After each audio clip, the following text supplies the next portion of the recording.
Oh, yeah. It threw me off. It was a little abrupt. A little abrupt.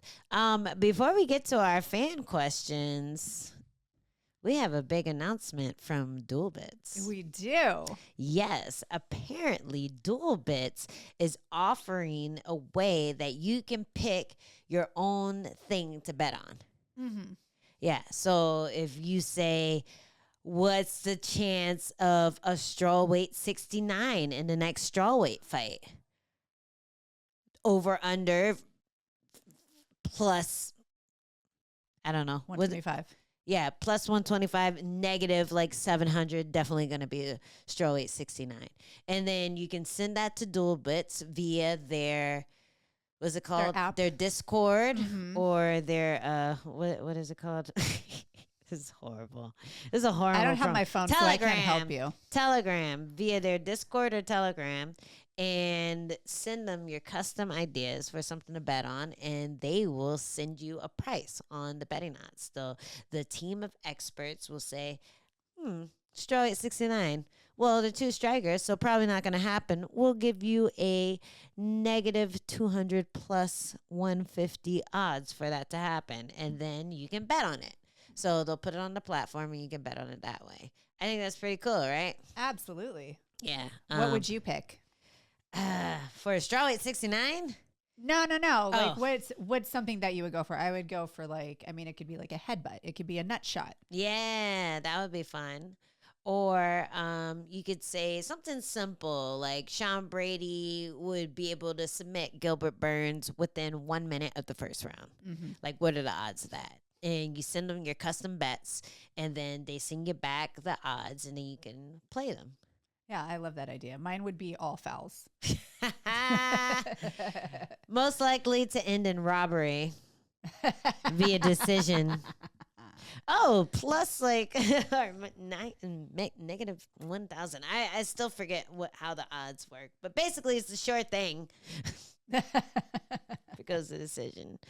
Yeah, it's that's a fun one to do. Definitely check it out. Duelbits. They power the show, and they can power your pockets as well. So check them out. Anyway, back to our fan questions. Yes. I'm pretty sure we hit all our points there. Okay. Here's one. Is Noche gonna suck? Can Usman get the title back? Is Bilal a goober? The biggest question of all. Will Dana and Jon get married? Wow. Okay. Green 49285 has a bunch of questions. Any of those jump out to you that you want to answer? I don't think Dana and Jon will get married, but I'm sure that they will vacation together. Ooh. I'm sure that they do like holiday dinners together. Double dates with Power Slap. Double dates with Power Slap for sure.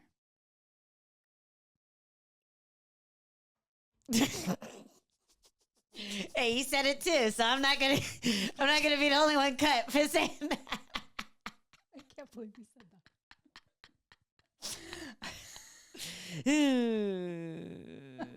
It's okay. It's a bonus content. No one watches this one. I can't believe you said that. Oh my goodness. I can see them broing out together too. How about is Noche gonna suck? We kind of covered that in the last episode, but I think it's gonna be a pretty fun feat. I think it's going to be a good one. Yeah. I think it's going to be a good night. I think that there's just going to be like a special energy about it. Yeah. Unless people get like motion sick from the sphere. Yeah, that's the thing. I haven't seen any actual like concerts or anything I've that seen happen in Sphere. The U2. Okay. Somebody like sent videos. It looks wild. Like I don't know how they're going to like man the Sphere while the fights are going on. Yeah. But like, I really hope they don't have like any kind of animation going on while it's fighting, because you look at traditional fights, they'll, dim the lights around and then the spotlights on the fighters. So they can like really focus in, and there's, very little distraction for the fighters so they can just, focus on fighting each other. Yeah. So I wonder, because when the concerts are going on, it is full on, like, pictures everywhere. It's like everything's in motion. And I feel like if I was in there, I would get really dizzy. Yeah. I'm wondering how many days of production people have to practice. Because, when we go in for weigh-ins, a lot of times we see them doing the practice run. It'll be like one of the chicks who have a headset on. They're like doing a walkout and they're playing a song, and then they mimic like facing off against each other. I feel like they have to do that for a few days in order to like get all the cues right for the Sphere, because there's so many cameras. There's so many cameras, so many pictures. Usually it's just like the one like strip, the ribbon. Yeah, the ribbon across like the what do you call it? Like the seats, and then you have the big screen in the middle, and then those are really the only things that get broadcasted to the audience. But with the Sphere, it's like every single part of the ceiling is broadcasted to the audience. So I feel like it'll either be really cool or really weird and gross, and you're gonna have a seizure. Yeah. Like it was like like you remember those old cartoons where it's like, don't sit too close to the TV screen because you're gonna be like, like I feel like that's gonna happen a lot. And if you're fighting to decision, it's gonna be a weird decision. Like I guarantee decisions are going to be weird because everyone, including the judges, are going to be distracted. Yeah, it'll be interesting to see what they do. I mean, I know that it's a really cool, big, exciting thing, and there's so many possibilities of things that you can do visually, and it could be absolutely insane. But I hope that they're just taking the fighters into consideration, and like that this is, what we're focusing on, what we need to focus on while the event's going on. Yeah. You know what? They should show like little periodic highlights on the outside of the Sphere for everyone who couldn't get tickets. Yeah. Just you're driving by and you see fucking Yasmin knocking out the Brazilian girl, like, oh shit. Wait, crash. Yeah, that'd be dope. That'd be cool. So we don't think it's gonna suck. And yeah, that's too many questions, Green. You get two. She said it, I didn't. You're done. We're cutting you off. Have you ever trained in Thailand? Yeah. Okay. Well, Mike C857 is asking, what are the benefits of training in Thailand? And if he thinks that Rountree will pull off the upset. I think he trains there full time. I think the benefits that I see are just like the complete focus that you can completely immerse yourself in your training camp. There's no distraction, especially when you go away for fight camp.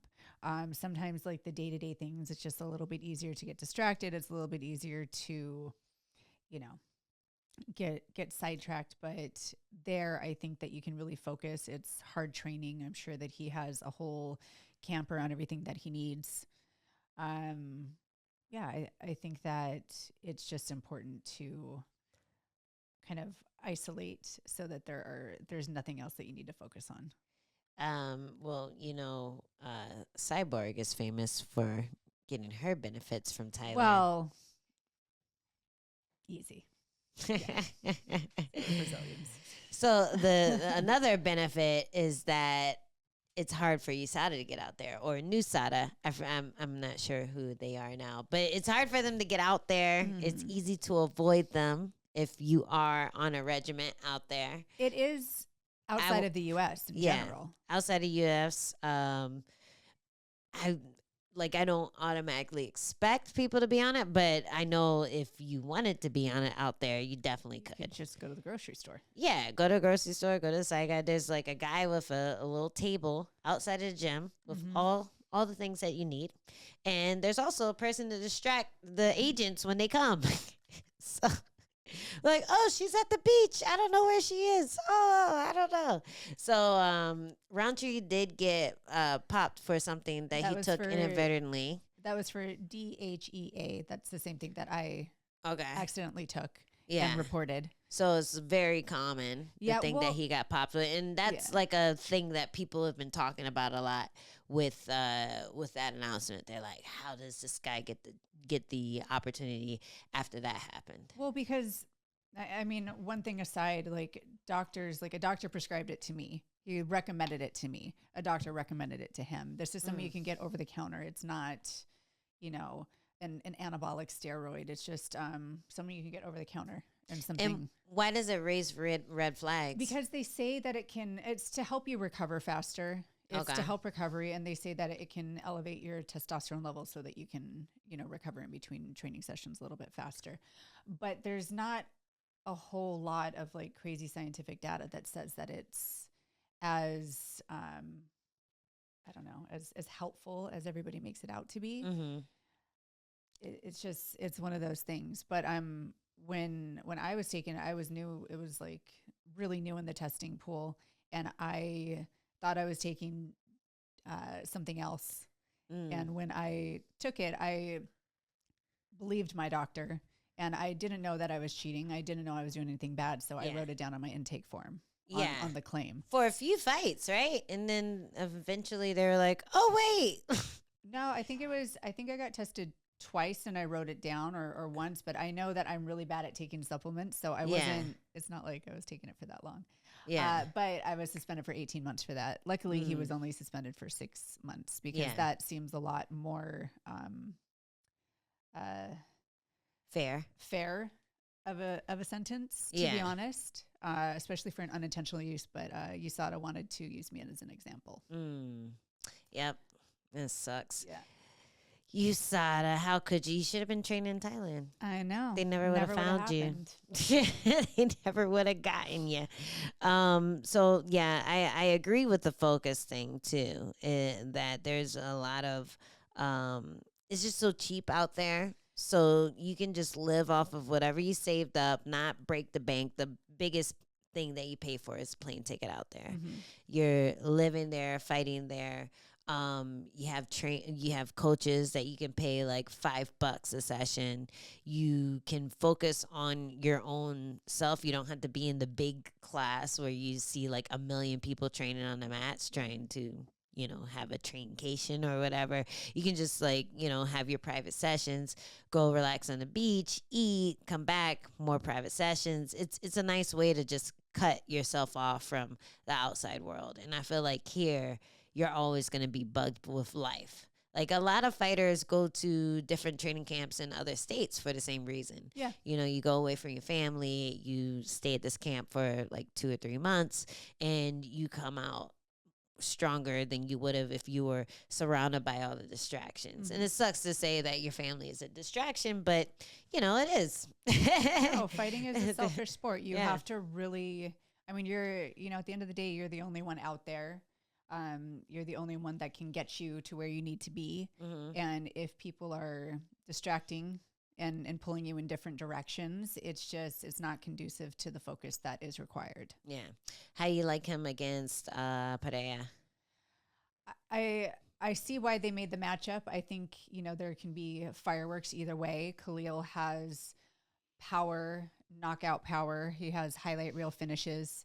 And, Pereira is on a whole nother level. So I understand why they want this matchup. I think it, is setting up for success in fireworks. I think that Pereira is on another level with his size, his strength, his power at 205. So while I think it can be an exciting matchup, I still see Pereira's hand raised. Yeah. I need to watch more tape of Khalil because he's been on a tear in the last like 5 or 6 fights. He's really been doing work. And I feel like whenever you get a striker who's really dominant, you got to beat him with another striker. It's not going to be that shit hot wrestler that has no striking that's going to, take him out. It's got to be striker versus striker to get him on his back foot, to understand when to block and when to counter and when to slip and all that stuff. Like when you have an elite level striker like that, I feel like the best way to beat him is a striker. Look at Joanna and Rose. Like that was the best way to take Jon off the throne, to give him someone who understood the offense that was coming at him, as opposed to just shooting for the takedown, which is what the striker at that elite level expects. Everyone's going to shoot for the takedown. So I got to watch more tape to really sink my teeth into like an upset for Roundtree if that's possible. But I mean, if you just look at his highlights, he's so violent in a different way from Perea. Perea is a little more He's more composed. he's a little more, unassuming with his violence. He'll gently like take. He's like the Grim Reaper, just like tap, you're done. Khalil Goodbye. will throw everything at you. He has power. He has cardio. Yeah, He has volume, and he'll just come forward relentlessly. And that to me can be dangerous for a lot of opponents, but for somebody like Perea, it worries me a little bit, just because Perea is such a sniper with his moves and with his power. yeah. But I always go back to that Adesanya fight where he was able to get Perea down, and it was so surprising. Like, what? And then when you saw him on the ground, he looked a little vulnerable. I feel like that was the only moment he's ever looked vulnerable in his UFC career.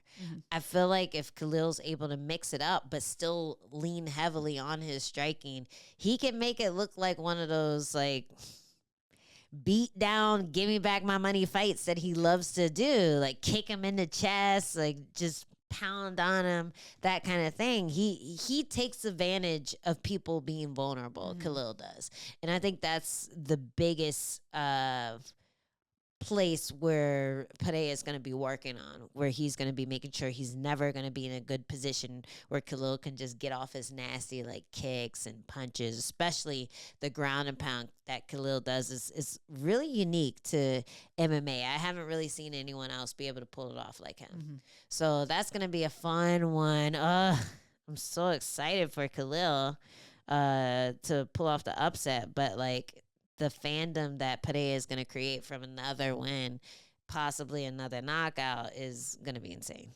Yeah. What do you think about Trey the Panda is asking, why isn't there more female head coaches? I mean, I think it goes to the number of female competitors. You know, we have less female competitors, but it's not that there aren't any. I think that there are just not big names yet. But I think that women are slowly breaking through. I think it's still just kind of like the sport. It's male dominated. And I think that there is room for improvement in that area. I think there's room for, you know, women after they kind of stop competing, after they have all that experience and then they transition into coaching, is where we'll see that more. I think we'll see it in the future, to be honest. Yeah. Yeah, I do too. The more you see women going through the motions of debuting, fighting, retiring, coaching, that's when you're going to start seeing more. And now you start to see some, like a few of the girls that we were on Tough with, they've transitioned into coaching positions now. And it's just one of those things that take time. We're still pretty young in the sport. We just got weight classes. Yeah. You know, it was like 15 years ago. There were no weight classes for women. We all just, hey, you girl, fight each other. It doesn't matter if there's a 40-pound difference. That's what went down. Let's go. That's how my first fight was. You're both girls. Yeah. You're both girls. Yeah. It's even. Do it. So now you see people who've gone through that, transitioning into that coaching position, if they're not jaded from the whole thing and not neurologically unfit to be a coach. Did you hear that thing that Ronda Rousey is saying? She's neurologically unfit to fight again. Yes, I did hear that. Is that like a concussion thing, or was she just talking? Oh, okay. Yeah. Okay. Yeah, it's kind of like why Claudia Gadelha retired. Yeah. It's just something that happens when you take a lot of damage through. And I mean, she was an Olympic judo, medalist. There's a huge case of concussions in judo. You use your head to base out. Yeah. There's a lot of instances where people have to retire from judo. And I think that just kind of translated. Even though she was young in her MMA career, she still had a lot of years and miles on her from judo. Yeah. Yeah, people forget that. When you're winning in judo, you're still getting concussions. Yeah, it's a rough sport. It is a rough sport. Yeah. Yeah. All right. Well, what else did you want to talk? We have a bunch more questions. I could keep asking questions. Yeah, but why I don't not? wanna, It's story time. Hug up the whole thing. It's story time. We can talk about fights later. Well, Trey the Panda also asked, I'm going to give him 2 questions. I mean, it's only fair. It's only fair because other guy got like 50. So Trey the Panda also asks, what's the differences you've noticed between fan interactions with guys and girls? Well, I'm not a guy. So I don't Yeah, but you've necessarily know. seen it. But no, I'm just saying. Uh-huh. Or are you? We still need to give you a gender test. There might be an X in there somewhere or Y. Not sure which one it is. No, there's definitely an X. There might be a Y. What's your Y? I think I'm too squishy for the Y. What's your Y, Jess? It doesn't matter. Doesn't matter. I think the on screen or in person is a big difference.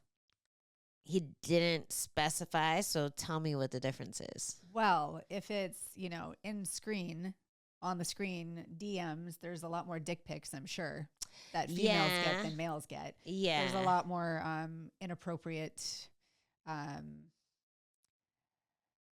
requests. Thank you. See, you know where I was going with that. I mean, I think there's a lot more inappropriate requests.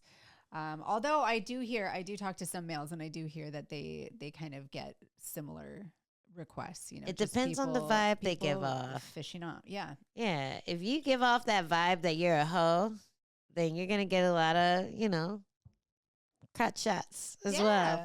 Yeah. A lot of boobs, a lot of that kind of stuff in your DMs. Yeah, I think in person, male or female, I have noticed a pattern that people are a lot more mindful and polite and proper with their interactions in person. With the women? Yeah, with the women and men. Oh, okay. Yeah. That's what I've noticed. I think some male fighters have gone to a few more scuffles with male fans than the females have, but Yeah, well, you don't want to be the guy that gets into a fight with the girl.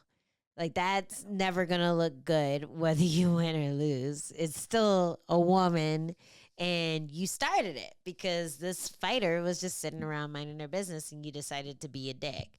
But you do get that, I don't know, I feel like it's some kind of, like, mental disorder where guys just want to get their ass kicked.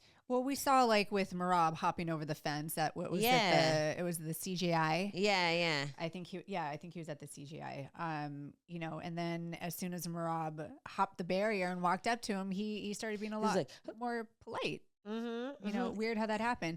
We saw who is it that is having to do like an anti-bullying campaign? Oh, Sarukian.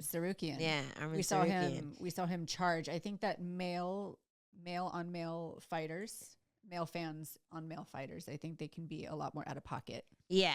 And that guy just like yelled. Yeah. But like imagine yelling at a woman, fighter or not, like that's going to make you look like a dick. Yeah. Way more than being aggressive towards a guy. Like if you're being aggressive towards a guy that you know can kick your ass, then it almost looks like bravery. After you've had a couple drinks, I'm sure that line is very blurred. Oh, yeah. Oh, I'm so brave. I called out Ngannou, and he didn't do shit. Yeah. Like, yeah, because he'd kill you, and then he'd be in jail. Yeah. Like, that's why. But the same won't be for me. If you talk shit to me, you're just going to look like a bully, whether I'm a fighter or not. So I think people understand that, and they're usually really respectful of space. The one thing I think is funny that I'm not sure if guys experience this, but like when you do the fighter photo with the fighter and they like put the hand around their waist, sometimes they're like really tight. You ever get that? They're like excited. Ah! And I'm like, I wonder if that happens with the guys because I feel like it probably does, but I'm wondering how often that happens with the guys. I wonder. We'll have to ask. Yeah. We'll have to ask some people. And then you also get the hover hand. It's like the exact opposite of that reaction. It's like, I'm so excited. I don't want to touch you and make you feel like I'm weird or feel my clammy hands. So I'm just going to hover. Like they're like posed over your shoulder like this. It's the Keanu Reeves. He never touches people. Yeah. The hover hands, you get a lot. But yeah, I think the biggest difference is you get a lot of people doing the hard eyes thing and, complimenting you and that type of thing, aside from your fighting, whether you look like dog shit or not. That happens more on the female side than the guys. Mm-hmm. Like, yeah. Yeah. It's fun. Yeah, it's cute. I should send some guys some hard eye. Well, no, I can't. I'm married. But you guys should send some of your favorite male fighters hard eyes just so they can feel that love that we feel all the time I because know. everyone needs love. I do star eyes usually Star eyes is fun. on the male fighters. Yeah. Just because I'm like I don't. Yeah, that's going to get you a dick pic, though. Exactly. It's still going to get you a dick So pic. star eyes, thumbs up. We can't do it. You guys have to do it. Yeah, We're yeah. gonna they're gonna get their It's different wires from us. crossed. Yeah. Yeah. I can't do that with any Brazilian fighter. They'll be like, "Oh yeah, what's up? Hey, how you doing? I saw you commented on my picture. How's it going?"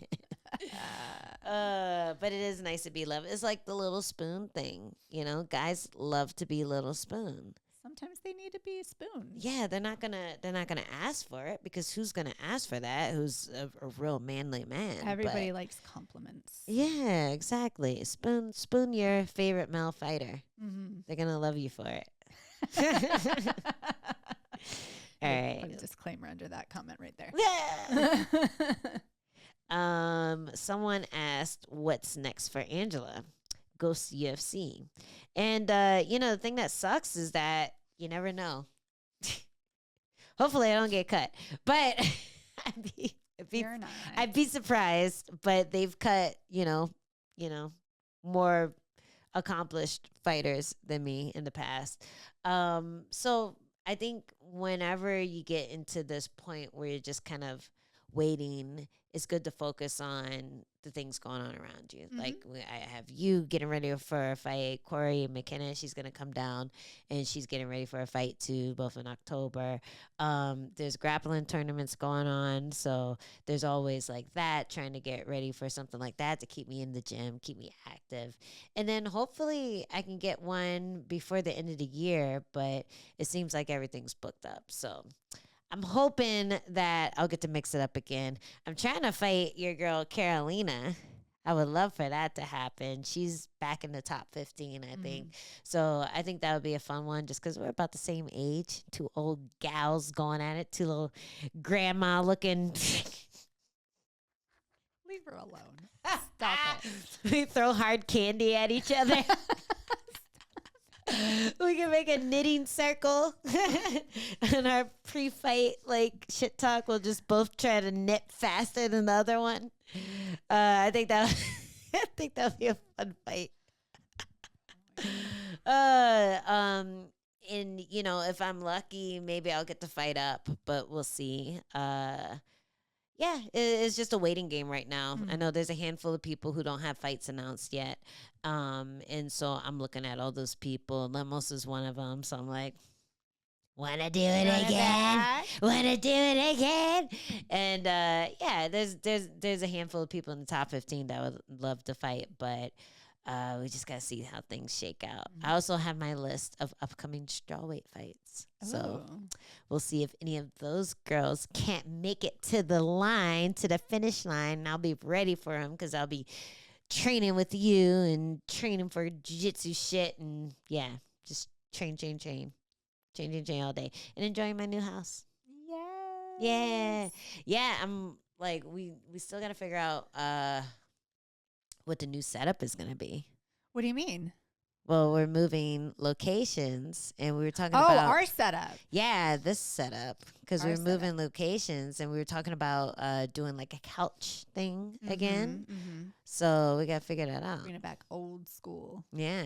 Yeah, I like that. Yeah. I like the idea of a little love seat, little couch, a little maybe love a 3-seater, seat. so we can get cozy. Oh yeah, like what do you call it? Crisscross applesauce. Yes, we called it. We can't call it that anymore. Don't say it. Back in my day when I was, throwing gender appropriate or whatever, racially appropriating. Yeah, being racist. Yeah, back in my day when I was being racist natives. It's okay. I have a lot of native blood because I'm black, and everyone black in America has it. It's like at least an 8th Native American. That counts. Well, all the That'll brown get you a people. card. Yeah, all the brown people mixed. Yeah, until we were allowed. Still don't say it though. And until we were allowed to mix with others. Yeah. So yeah, that's what's next. To sum it all up, Nice. if you remember what I And said. and we will be selling our seats. Oh yeah, seats for sale. Ah, ah, buy these seats. Support the show. All right, last question. Actually, I should get a question for those. So those are all YouTube questions, but I also asked X, aka Twitter, and I asked Instagram. So Let's see. which one do you want me to? Let's see X. I feel like it casts a wider net. Oh, It does. yes, it does. All right.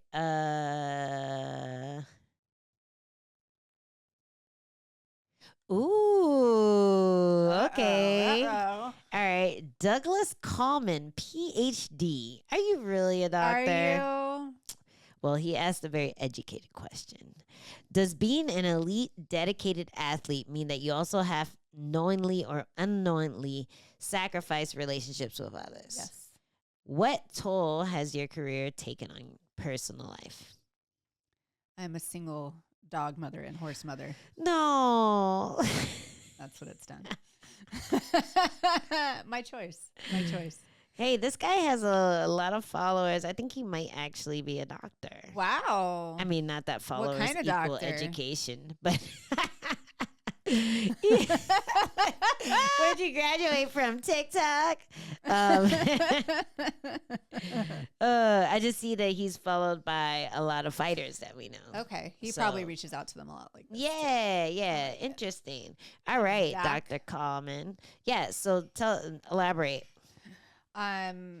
So we've said previously on this show and on other show, fighting is a very selfish sport, and it's important to stay focused. So sometimes that equals not going to family events, to parties, to outings, to a night out. I've missed out, and when I say missed out, it's been my choice. I have chosen to not go to weddings because it was too close to a fight. I've chosen, these things. And weddings are like a big deal out here. Yeah. Whenever someone says, "Oh, I have to go to my wedding, I can't do this or that," I'm like, they care if you're there. It's not about you. It's a big deal out here. Yeah. It's just, it's a lifestyle, it's a mentality, and fighters have to put themselves first. It's just kind of the path that I've chosen. What about like romantic relationships? Because I kind of lucked out. Like me and Adam started at the same time, and then we just kind of flowed into where we're at now. Mm-hmm. But like I've never been single as a fighter. I've never dated as a fighter, so I don't know that whole struggle, but it looks like a struggle from It the is a outside struggle. looking in. No, it's a challenge, and I've chosen to stay single, but it's also it's really hard to describe. Like the people that I meet, I end up feeling like almost like a novelty. Kind of. They treat me differently, or I get people that are just completely uninterested because I'm a fighter, or too interested because I'm a fighter. It feels Never feels genuine. it doesn't. And it's been frustrating. So I end up I spend lots of time by myself, and that's fine with me. That's a choice. But it really does pose a lot of challenges, because if I meet somebody that is in the sport, it's a selfish sport. So it's challenging in a way, depending on the level that each person is at, if you can come together and support each other, or if it just kind of fizzles out because you guys are, both chasing your own dream. Which it has worked out for some people, and it has not.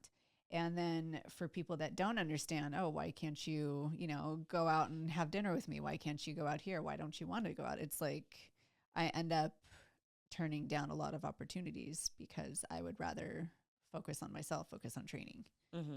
It's just, it's a challenge. Yeah. And I haven't found the right one, but it only takes one. There you go. Yeah. I found the right one. Like,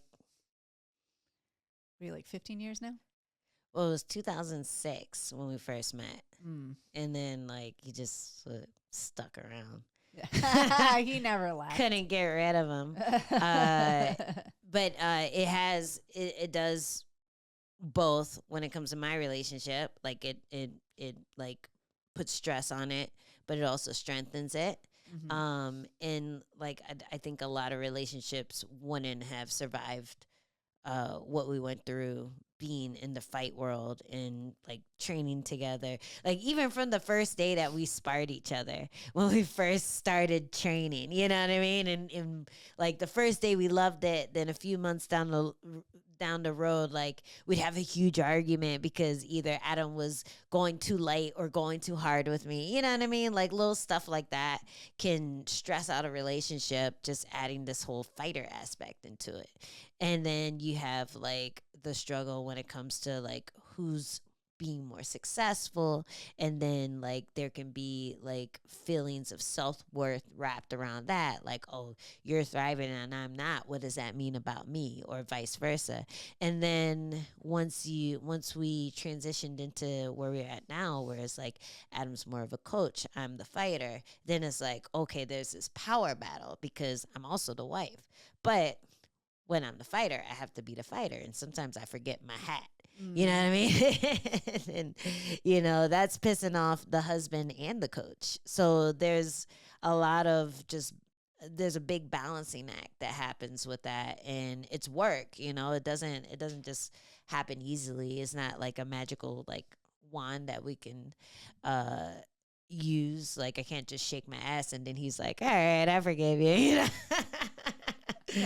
Jump on it, like it's more complicated than that. So I think from the outside it might look like we have a great relationship, but there's a lot of just really stressful moments that we've had to deal with, a lot of like scary moments or just really sad moments where you feel like you're alone, and then you remember, oh yeah, this is my teammate, this is my penguin, my partner for life, and we've dealt through it. But it's really hard, and it's hard to imagine building that after already establishing that you're this athlete with like this huge amount of time dedicated to this thing that you're doing.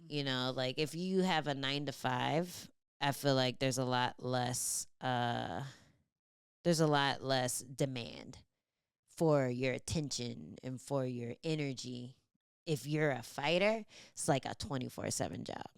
It's like saying, like, oh, you're a parent. You can't just like stop being a parent when your kids go to school. Yeah. You're constantly thinking and planning and trying to make sure that everything is good for that kid. And for us, because we're single ladies, or not single ladies, like non-parent, kidless. We're kidless biddies. We're childless women who, have no worth in this world, apparently. Because we're childless women, this is our baby. This is our career, is our thing that we care so much about. And if you can't get with us, like, fuck off. When I was a kid, my mom was dating, and she's like, if you can't get with my kids, you're out of here. Yeah. And that's what a good mom does. Same thing. That's what a good athlete does. So, yeah, puts a lot of strain on the relationship. And if someone's not down with all the things that you have to go through and supportive and all that, then it's tough. It's going to be a rough one. Yeah. If you're not adding to it, if you're not supportive, it's just really hard to get behind. Yeah. And I would rather be alone. Yeah. It makes life easier. All right. We'll do one more question from Instagram. If I could figure out how to get to the question section. All right.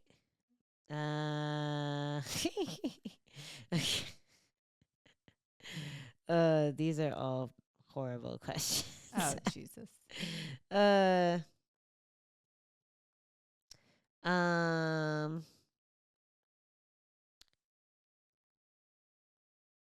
okay. This is one of the horrible questions. Okay. All right. Johnny Van Kenobi says, I like you girls and the work you do. I mean, no offense, and maybe I'm drunk, but you girls hetero? Love. We keep getting this on our stupid reels. We keep getting like, there was one guy that was like, they're obviously dating, and another person was like, no, Angela has a husband. Like, this, like, you're not a fan if you don't realize that. And he's like, yeah, you're not the one paying attention because you haven't seen their reels. And I'm like, what makes our reels so gay? Like, two females. no, but like, we're not really like, we're doing the friendship thing. We're not like, it's wishful thinking. I think so. I think it's so. more wishful thinking, which, appreciate it. Thanks for thinking of us like that. Do you? No. No. It's so wild. I think we need to normalize female friendships because the world tries to put women against each other so hard. Yeah. Like, they really do. Like, they really try to act like we all hate each other's guts and we're just fighting over men and fighting over the one, female position available at the job and fighting over who's the boss's bitch. And, like, we can just be friends and just have fun with each other and dance and laugh. Like, our videos are the equivalent of like a football player slapping his friends, slapping out his ass. Are they gay? Or you don't say anything about their bromance, do you? Just sit back and enjoy it. Enjoy the show. You can create your little fan fiction. That would be really funny if we got so big that we started having like the fan fiction art, like the little. What's the name of that Yaoi art? Have you ever seen Yaoi? Oh my God. It's so funny. So Yaoi is like, what's your favorite, bromance in like TV or like music or anything like that? Like a TV show where there's like guys that are friends. Can you think of any? No, but right off the top of my head, Bad Boys. So like in the movie like God. Martin Lawrence and Will Smith. They had an adorable bromance. I'm going to see if that exists. Okay, this isn't Will Smith, but this is some other random one. But basically, imagine if it's like that, but it would be Will Smith and Martin Lawrence. Buddy. Yeah, they'll do like anime versions, and it's always of like the guys that are like just friends in a series or something like that. Mm-hmm. And instead they'll be in these like vaguely romantic situations. Oh, I like that. It's really funny. I'll have to start Googling. Yeah, so I did this joke, and maybe I'll do it now that I have some time off. I joked that I was gonna start making yaoi art of all the bromances in MMA. Oh, you should. Right? Yes.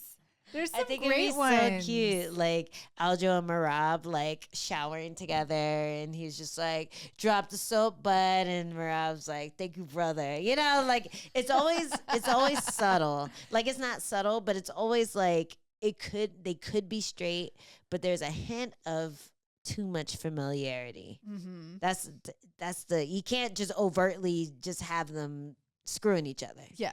It always has to be like a subtle hint. Like they're like in the bed together, but they're not like touching each other. Yeah. They might be spooning on accident. Yeah, they're on a trip together. They just have to share the bed. Yeah. Yeah, there's only one bed. Yeah. They're just being economic. Yes. So yeah, if you guys can think of any bromances for me to do yaoi art on, let us know in the comments. Jess will come up with the situations and I'll draw it out. There's gonna be lots of camping ones. I know, right? What about Chimaev and Darren Till? Oh, I want to see them like putting lotion on each other at the beach. Oh, that'd be so cute. Like, hey, bro, can you get my back? Because he has to get that side because he's so pale. Yes. Darren Till will burn. He will burn. Chimaev is only taking care of his friend. Exactly. His brother. Yes. I like that one. Yeah. All right, we gotta think of some more bromances and come up with some good art to keep me busy and not crying as I think of my last fight and hope for the future and better fights to come. All right, well, this has been another Two Straws